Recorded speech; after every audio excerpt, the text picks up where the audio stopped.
Yeah, I think the biggest thing for me, so where I've been so active before, and I don't know. I mean, this was hard on me right at first, but it's almost like the Lord has pulled me back in to learn about humility and what that looks like being at the feet of Jesus and spending time alone with Him, and actually having that intentional time where like you're talking to Him and working out things in your heart, like you were talking about a pure heart, wanting a pure heart before Him. So I don't know. I mean, I've just really been meditating in this last week on the power of his death and what he did for me and the price that he paid. And the biggest thing for me is just realizing that the fact that he bled for me in every way. Like, I don't know. I mean, it's just really hits me. And then when I do see people when I go out, it's just been a different for me because I don't know. I just feel like the humility of the Lord is where it's at. I mean, we have to lower ourselves and put all our opinions and our rights down.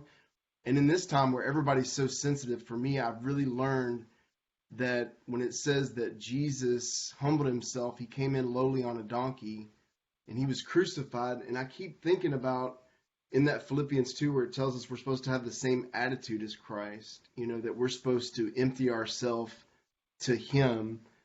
And that really just brings me with like yesterday, just thinking about he bled for me by when he was in the Garden of Gethsemane. He bled, his tears bled for me. There was so much emptiness in him that he was trying to get to the Father, and he wanted me so much that he bled by his sweat. He bled when they punched him, when they were questioning him, they pulled his beard out. He bled for me when they, whipped his back.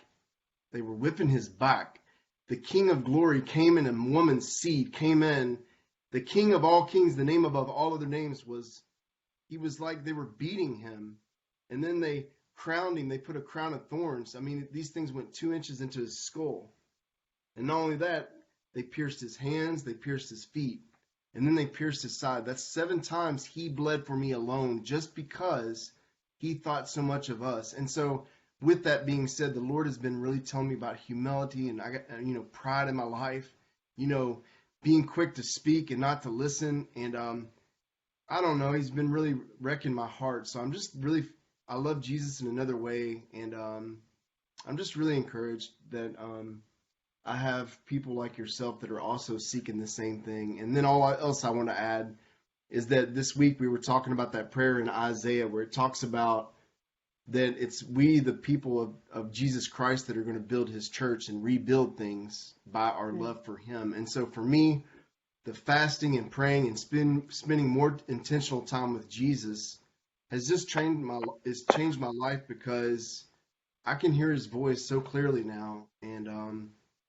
I don't know. I'm just thankful that we have like, even though we don't gather like we used to, I'm so glad that the Lord has been using social media and just having connect with people. I mean, I was able to connect with some people that I never had met in person, and I don't know. It was just really cool to be able to meet new people through Hmm. all this time and suffering. So biggest thing for me is that we all should just fall back in love with Jesus and whatever that may be. Look, and it's not like what I'm doing or you're doing. It's each of us on our own have to figure out what that is. And I think the Lord is telling us to prepare. He's coming back. It's never going to be the same. Nothing is ever going to be the same. And we have to stand our faith, be solid people in Jesus' name, not serve man. We have to be really careful where our heart's at. And so, but at the end of the day, if you don't spend any time with him during these times, my goodness, it's going to be trouble when all this starts coming back together. You got all these lost sheep that are just like, they don't know what to do. So, as this body of believers, I keep thinking about people that are actually out there all the time. I mean, Jonathan's out there every day around people. In his daily job, he's around people every day. There's people out Yes, there that are around there every day. And that's why we have to stand firm in our faith, because people like him, we plead the blood over him so he will be okay when he's out there. People like that that's at right. Kroger's, they're working for like, sorry, I'm trying to preach, but there's people out there that are working that are around this all the time. And we just have to make sure we expose the lie of the enemy. But the only way we'll ever know that is if we know his voice. And so that's what I'll end with. Just get alone, fast and pray, do all the things. And out of that, when you're out or whatever you do, when you're out, you have opportunities. But we need to focus on the feet of Jesus. And I just, every time I close my eyes and I'm in his presence, I can see his toes. And that's all I can see. And he's so beautiful, I can't see anything else. And I just know he wants us to see how pretty he is and beautiful he is. And that's what I think. We have to fall in love with Jesus again and let that be the utmost importance, almost to the fact that we don't even want to do anything but spend time with him. Yeah. Glory. Amen.